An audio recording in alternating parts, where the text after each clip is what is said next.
Remember one time my mother, they went west, and she lived in Texas, Oklahoma. So my dad was a fancy rider. He really could ride and a very good shot with a revolver. And so he used to go to rodeos and things, and he would ride.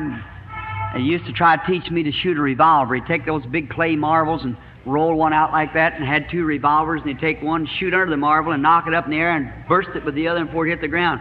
I couldn't hit a lard can sitting still, so I know that I could never do that. But he could ride good, and so I always wanted to be like my dad. So we as kiddies on the farm, you know, and we had an old plow horse, and so of the evening after you get through plowing, I'd go down along behind the barn. They had an old watering trough hewed out of a log. How many ever seen a watering trough hewed out of a log? Say, now we're coming home. Getting right down towards home now.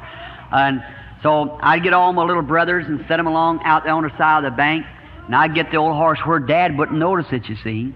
And I'd go down there and pick me a big handful of cuckleburrs and get the saddle and throw the saddle on the old horse and put these cuckleburrs up under there and pull down the hinges, you know, and climb up on him.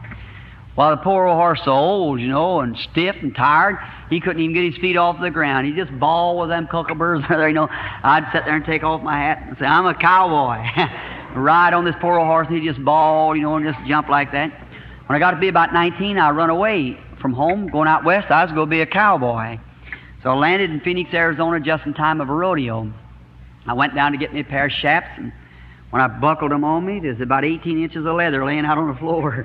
I looked like one of these little band of roosters, you know, with them feathers. I said, it's too long-legged out here for me.